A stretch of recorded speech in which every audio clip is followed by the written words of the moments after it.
8:11 en el territorio continental ecuatoriano, buscando la verdad y abogando por la unidad nacional en pro de la paz y la seguridad en el Ecuador. Queremos dar la bienvenida a nuestro invitado en la revista de Opinión y Democracia, ingeniero Hugo Arcos, catedrático en la Escuela Politécnica Nacional, experto en temas energéticos. Le invitamos para conocer estos nuevos anuncios del gobierno de reducir paulatinamente, semana a semana, los cortes de energía. ¿Tiene sustento el anuncio oficial para ir generando certezas que no ha habido por los cortes de energía que han ocurrido hasta el día de hoy? Buen día. Muy buenos días, Miguel, y un saludo cordial a su audiencia. Efectivamente, el día de ayer recibimos nuevamente con algo de sorpresa este anuncio de eliminación parcial de lo que serían los horarios de corte o los periodos de corte. Cabe decir que la situación en la que seguimos, en la que sigue estando nuestro sistema, es de una situación crítica, y pensar en que se puede pronosticar de aquí hacia 3 semanas lo que signifique la operación, dada la aleatoriedad que tenemos con el asunto de los caudales, es bastante complicado, ¿no? No es una labor que se pueda realizar de forma técnica ajustada a la realidad, y por tanto, pues, mucha preocupación de que volvamos a cometer un error como el que ya se cometió hace unas semanas, que nos llevó nuevamente a cotas críticas. Hay que decir que no hemos salido de esas cotas críticas en el embalse de Mazar, seguimos estando en la 2116, muy lejos de la cota máxima de 2153, extremadamente lejos, y por lo tanto no tenemos condiciones de nivel de embalse como para aventurarnos a pensar en un cambio de las condiciones de lo que serían los horarios de corte o los periodos de corte. Ahora, paulatinamente, por el anuncio oficial, lo hizo también la ministra de Energía encargada, Inés Manzano, en la revista de Opinión y Democracia. Hay alternativas que al mediano plazo se van a ir logrando, es decir, no mañana, como es estas contrataciones, el parque térmico, que poco a poco vaya paliando frente a la dependencia mayoritaria que tenemos, casi el 70% de la hidroelectricidad. Efectivamente, así es el anuncio. Ahora ahí hago lo de Santo Tomás, ¿no? Ver para creer.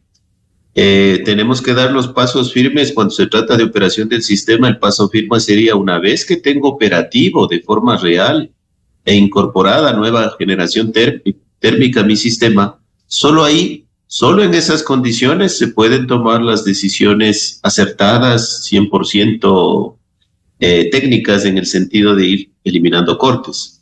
Pero no puedo adelantar la eliminación de los periodos de racionamiento sin tener este respaldo de nueva generación térmica. O sea, sigue siendo un aspecto netamente técnico y no tenemos aún certezas en las fechas de ingreso de esa nueva generación térmica, por lo menos que se conozca de forma clara y pública en las fechas, en función de ya tener contratos o tener ya establecido compromisos. Eso no está establecido, y por lo tanto hablar de fechas mantiene un riesgo muy alto, ¿no? Muy alto. O sea, se puede pensar un panorama de que en tal fecha voy a tener tantos megavatios térmicos, etcétera, etcétera. Pero concretar esa generación térmica implica imprevistos que son contra los que hay que luchar. Para alguien que ha estado en el sector, para alguien que efectivamente ha trabajado en lo que es del ingreso de generación térmica o el ingreso de proyectos, la ubicación de nuevos proyectos, tengo esa experiencia, y pues cabe indicar que los imprevistos son muchos, se van dando sobre la marcha, y por lo tanto las fechas se terminan convirtiendo en un enemigo cuando se han establecido compromisos, ¿no? Eso es algo normal, y por lo tanto tomar el riesgo de eliminación de cortes sin tener esas certezas es, a mi manera de ver, muy riesgoso. Por tanto, el anuncio, ingeniero Arcos, de que la semana del 21 de octubre, el próximo lunes, será de 8 horas, la semana del 28 de octubre 6 horas y la semana del 6 de noviembre 4 horas, resulta muy incierto y que no genera certezas, dadas las condiciones que estamos viviendo en la generación eléctrica? Le pongo como hecho cierto lo siguiente. El día de ayer, precisamente, coincidencialmente, el día de ayer, sucedió una disminución considerable en los caudales del río Coca y por lo tanto una disminución a la mitad de la producción del proyecto Coca-Cola Sinclair.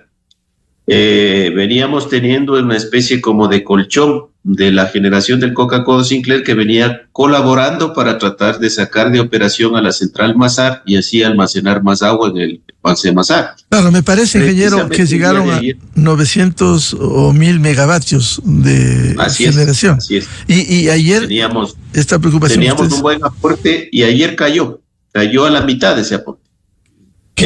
Así que aleatorio es el comportamiento del río, o sea, eso no tendría que sorprendernos. Pero lo pongo como ejemplo por el hecho de que ese solo aspecto o esa sola circunstancia de que Coca haya bajado en su producción de ayer a hoy, o el día de ayer ya bajó su producción, eso está provocando que el día de hoy se empiece a tener que operar con más intensidad la central de todas las centrales de la cuenca del Paute. Y por supuesto se está empezando a producir un descenso, no diríamos brutal, pero sí un descenso considerable de lo que es el nivel del embalse de Mazar. Solo ese aspecto nos hace prever que a pesar de que el anuncio de los cortes van a ser de disminución en los horarios de corte, van a producirse la próxima semana, pero en este mismo instante estamos viendo ese mismo o los eventos que pueden llevarnos a una nueva condición crítica. De ahí que los posibles horarios o los posibles horas de racionamiento que fueron informadas bien podrían tener que descartarse o no considerarse de cara a la realidad. Entonces, pongo como ejemplo esto. Entre anteayer y ayer, la situación es muy diferente por el tema de la aleatoriedad de los caudales de Coca, y tenemos ya ese efecto que se refleja en una disminución de los niveles del embalse de Mazar, a pesar de que todavía no se toma la resolución de disminuir 2 horas los horarios de corte. Así de simple. Con una circunstancia, se sigue bajando en Mazar, simplemente esto pudiera complicar y parar la central si se llega a un nivel crítico. Claramente, eso ya hemos topado esos niveles hace 2 semanas. Usted recordará cuando se tomó la decisión de limitar los cortes a ciertos periodos entre 0 y 8 horas y entre 18 y 22 horas, el embalse de Mazar pues empezó a decrecer a ritmo de más de 1 metro por día, lo cual llevó a tomar la decisión de retomar nuevamente los periodos de corte de 12 horas en horarios que determina más bien de forma técnica el SENACE en coordinación con las empresas eléctricas. Ya hemos pasado por esta circunstancia, entonces una decisión o mal tomada en su momento nos llevó a una condición nuevamente más crítica en cuanto al embalse de Mazar, y ahora podría visorarse que si es que no nos acompaña, por ejemplo, la hidrología del río Coca, bien podríamos volver a una condición nuevamente crítica en la que tenemos que sacar de operación, ya no por reservar agua, sino porque no puede operar la central de Mazar por riesgo técnico, ¿no? Ingeniero Arcos, y científicamente, ¿qué posibilidad hay? Esto se habló en Bolivia hace pocas semanas, el bombardeo de nubes. ¿Esto es eficaz o no? Es muy poco certera los resultados que se pueden tener. No es una medida que pueda garantizarnos lluvias. Tal es así que se hablaba de bombardeo de nubes en la zona de la cuenca del Paute, y sin embargo tenemos, después de las pocas lluvias que se dieron hace unas 3 o 4 semanas, si no me equivoco, hemos venido teniendo caudales de 3 metros cúbicos por segundo en una condición mínima. Hemos tenido caudales, el día de hoy tenemos caudales en el orden de 18 metros cúbicos por segundo, y hay que pensar que el embalse de Mazar, o en la condición operativa de periodo lluvioso, para generar al 100% con todas las unidades, tanto de Mazar, Pauta y Sopladora. Para dar una idea, el caudal que se necesita, que esté ingresando al embalse de Mazar, es del orden de 140 metros cúbicos por segundo. Entonces podemos ver las diferencias abismales que existen entre una condición de alto afluente del río, 140 metros cúbicos por segundo, versus las condiciones que tenemos ahorita de un estiaje severo. Estamos con niveles de caudal de 3, 10, 18, a momentos subirá a 30, 40 metros cúbicos por segundo, pero no se tiene más allá de eso. Y esa es la razón por la cual es tan riesgoso o es tan crítico el utilizar el agua del embalse, porque precisamente no se recarga. Entonces, y rápidamente podemos vaciar esa agua del embalse llegando a puntos críticos, ¿no? Esa es la realidad que estamos, y el estiaje, estamos en las condiciones severas del estiaje. El mes de noviembre típicamente es un mes de alto estiaje, y pues se proyecta hacia el mes de diciembre. Recién hacia el mes de enero se empieza a pensar en lluvias, y el bombardeo, regresando a la pregunta, es una medida muy poco probada, muy poco comprobable en cuanto a su efectividad, más aún en estas épocas de estiaje severo.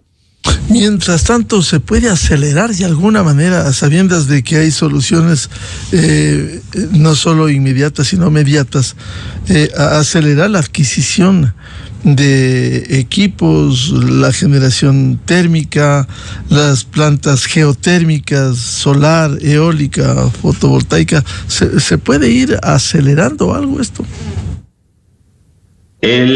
Refiriéndonos a las primeras que usted mencionó, a las térmicas, son precisamente el respaldo que podría pensarse inmediato para lo que es la salida del problema de la crisis. Sin embargo, y como es lógico dentro de lo que es temas de contratación y compra, adquisición, depende tanto de los problemas burocráticos que pueda significar una compra a nivel país, así como también de los tiempos de provisión y de entrega que pueda tener una empresa que se comprometa a entregar estos equipos. Entonces, hablar de plazos en el orden de semanas para la adquisición de generadores térmicos es hablar de algo que es una utopía, ¿no? No funciona así. Cuando uno hace una contratación de este tipo, necesita hacerla con el tiempo que requiere el proveedor, incluso para que produzcan los equipos o armen los equipos, en el mejor de los casos. Lo cual, sumado a los tiempos de transporte, a los tiempos de cruce por el Canal de Panamá, que ahora están complicados, etcétera, etcétera, son tiempos que nos complican o que complican los plazos, y por supuesto pueden aparecer imprevistos adicionales en el camino, y eso es lo que es la realidad. O sea, así es la realidad de este tema de proyectos, en este caso termoeléctricos, que son los más rápidos. De igual manera, si pensamos en fotovoltaicos, estamos hablando tecnológicamente estamos hablando de problemas similares. Y bueno, y cuando hablamos de geotermia, estamos hablando de un proyecto que puede durar orden de décadas, ¿no? Estamos hablando, si nos referimos a países vecinos como Costa Rica, que tiene una buena explotación de geotermia. Hace poco tuvimos un congreso en el que participaba gente de Costa Rica y nos hablaba de proyectos que habían madurado en el orden de 20, 25 años. Es decir, siendo complejo el panorama, ¿se puede, desde una visión técnica, ingeniero Arcos, se puede lograr nuevas soluciones, fuentes complementarias para afrontar esta crisis, o esperar, por un lado, que llueva para poner en pleno funcionamiento las centrales hidroeléctricas, y por otro, ir paulatinamente en la adquisición del parque térmico? El corto plazo es bastante difícil. El corto plazo es totalmente, diríamos, juega totalmente en contra para la posibilidad de tratar de salir de los apagones de forma como se quisiera. Todos los ecuatorianos, todos, incluido, los políticos, toda la sociedad quisiera salir de esto del día de mañana. Es entendible, porque está causando problemas a todo mundo. Pero pensar que en el corto plazo hay una varita mágica y que la solución de no haber hecho estas labores por más de 7 años y por más de que ya hubo anuncios de esta situación compleja con el cambio climático hace 2 años y tampoco haber tomado acciones hace 2 años, pensar que ahora hay una varita mágica que nos saque en el cortísimo plazo del problema, no existe. No existe esa varita mágica, no hay. Y hay que ser sinceros con ello, hay que ser transparentes. Y lo que nos queda es pensar en el próximo estiaje con la posibilidad de hacer estas correcciones, incorporaciones de generación que permitan proyectarnos hacia el próximo año con el objetivo de no tener cortes. Pero pensar en el corto plazo de forma inmediata, eliminar los cortes, no es posible, no es posible. Soy muy concreto en eso. Siempre lo he dicho en mis entrevistas y me mantengo porque hay que mantener la total transparencia en el tema.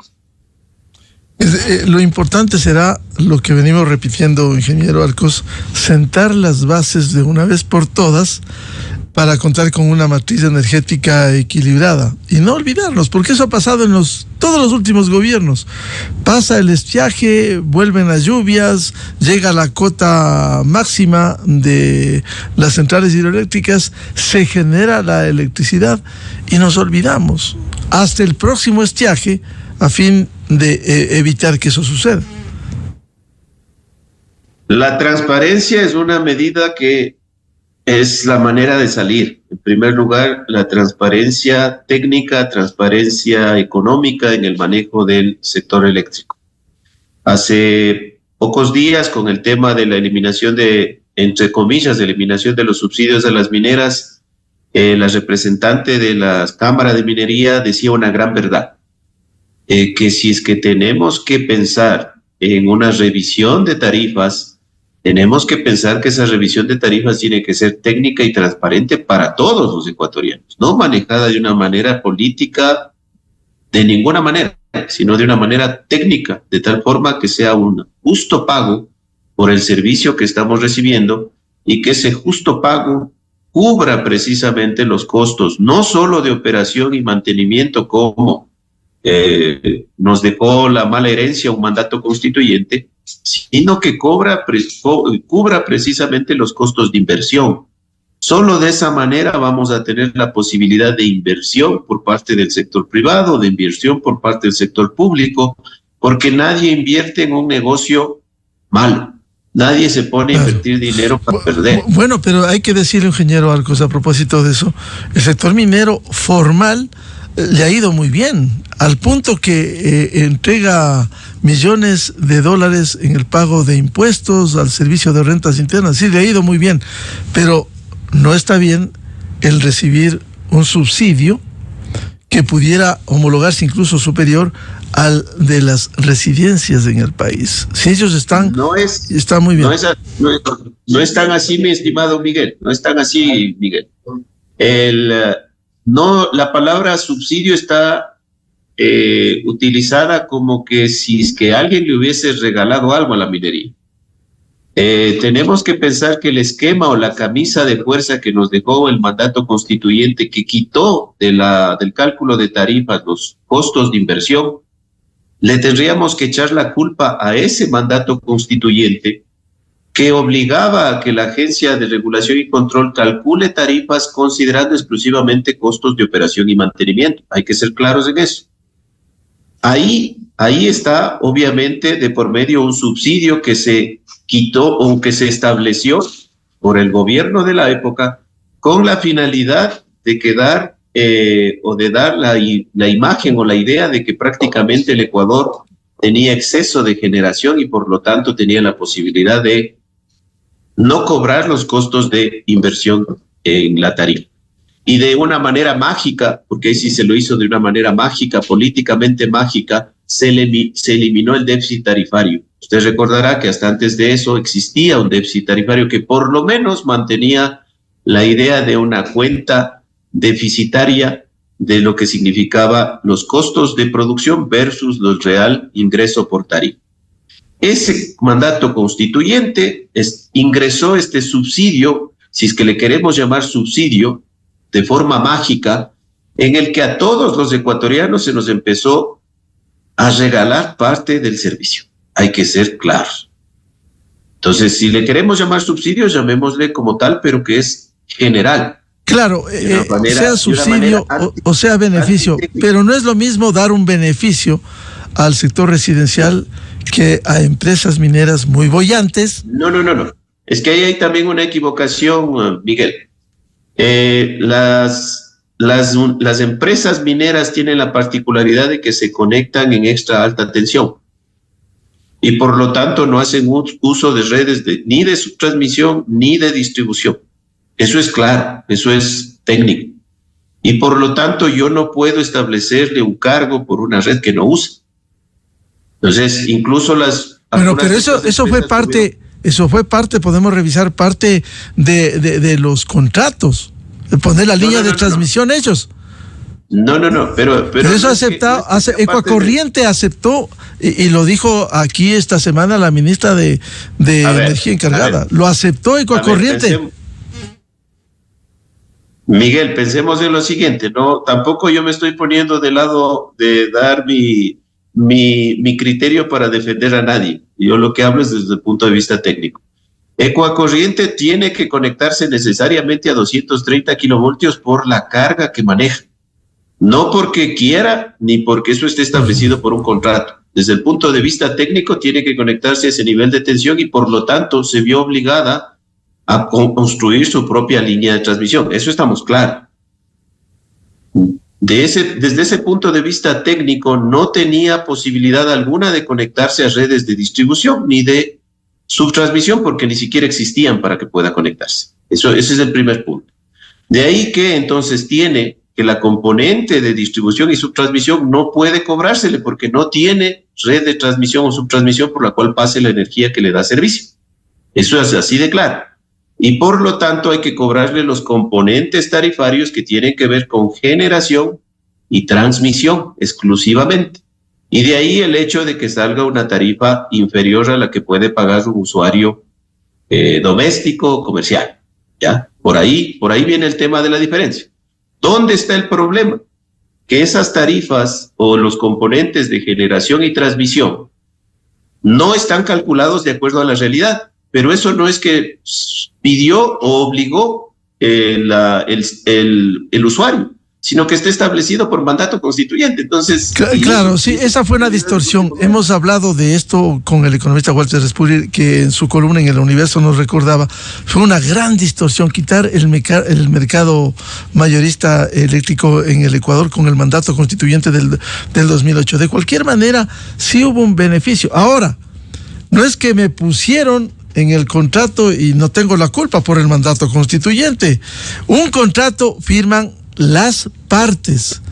Por un lado, la empresa dice estas condiciones y por otro, el Estado acepta o no acepta. En ese tiempo, en el gobierno de la Revolución Ciudadana, aceptaron efectivamente. Aceptaron y allí están las consecuencias, más allá de hablar de un subsidio o no, que sí hubo de alguna manera beneficios. Claro, al ser un contrato ley entre las partes son las que aceptan las condiciones y por supuesto pactan dichas condiciones. Sobre esa base y desde el punto de vista estrictamente legal, para poder modificar los montos que se están cobrando por energía, lastimosamente se tiene que retrotraer ese contrato. O sea, esa es la realidad legal. Y la oportunidad que existe en este instante es que se calcule adecuadamente los componentes tarifarios de generación y transmisión y se empiece a cobrar los componentes reales de transmisión y generación. Y claro, viene la idea. Tendríamos que pensar también que esta transparencia tendría que aplicarse a todo, empezando por el sector industrial, empezando por el sector comercial, y obviamente con ciertas particularidades que se puedan tener a nivel residencial para tratar de mantener ciertos subsidios a las personas que necesitan. Ese sería el camino para tener un saneamiento que permita las inversiones en un futuro. Ingeniero Arcos, de cualquier manera, por eso se ha hablado de los adendum, habló el gobierno adendum en los contratos que han sido detectados, e incluso esto debió haber sido detectado mucho antes para que hoy en medio de la crisis se vayan encontrando estos, por decirlo menos, estos deslices en los contratos que el Estado ecuatoriano concediera a las empresas en el sector minero. Por supuesto que sí. Si queremos sacar algo positivo de esta crisis, precisamente ha sido el que se saque a mesa de discusión y el que se ponga en mesa de discusión este tipo de distorsiones que existe dentro de lo que es el mercado, ¿no? Entonces, qué mejor que ahora se tomen decisiones encaminadas a transparentar el tema tarifario y que, ya que ese es el único camino mediante el cual podemos tener un sector sano en el que se puedan realizar inversiones que puedan ser recuperadas y con justas ganancias. O sea, solo ese esquema competitivo sano nos podrá llevar a salir de estas constantes crisis y a mantener en algún momento del día la idea de que tenemos condiciones operativas adecuadas, que tenemos generación suficiente y también, ojo, que dentro de esta misma lógica que hemos conversado en este instante, también dentro de esa misma lógica están las distorsiones que se producen con el precio de importación de Colombia y los precios de exportación de energía desde el Ecuador. Dentro de esta misma lógica distorsionada está la explicación de por qué exportamos a precio de 3 centavos y por qué importamos a precios de 40 o 50 centavos. Dentro de esa misma lógica, ahí mismo está el problema. Bien, muchas gracias al ingeniero Hugo Arcos, catedrático de la Escuela Politécnica Nacional, experto en estos temas. Quizás quisiera un mensaje final en medio de esto para ir descartando la incertidumbre y generar certidumbre entre los ecuatorianos, no solo el sector productivo, industrial, comercial, sino para los propios hogares ecuatorianos. La certeza en cuanto a la eliminación real ya de los cortes está en función del ingreso de nueva generación. Eso hay que tenerlo claro. No hay otra certeza. Mientras no se incorpore más generación al sistema, mientras no se vuelva, por ejemplo, a abrir la importación desde Colombia, mientras no se tengan más equipos operativos y funcionales entregando megavatios hora, es decir, energía al sistema nacional, pensar en la idea de que se van a eliminar los cortes de forma mágica no es posible. Eso insisto y ratifico. De ahí que las únicas certezas de soluciones a la crisis están encaminadas o están puestas en el hecho de incorporar generación.